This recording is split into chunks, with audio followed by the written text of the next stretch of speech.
जी बड़ा हो गया और कितने गाड़ी खड़ी हो रही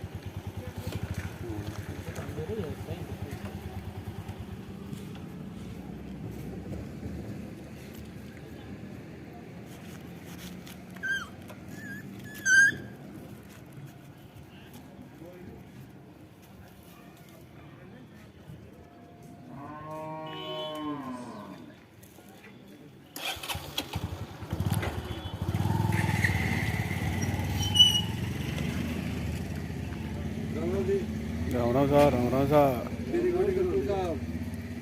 रिकॉर्डिंग करूँ मैं।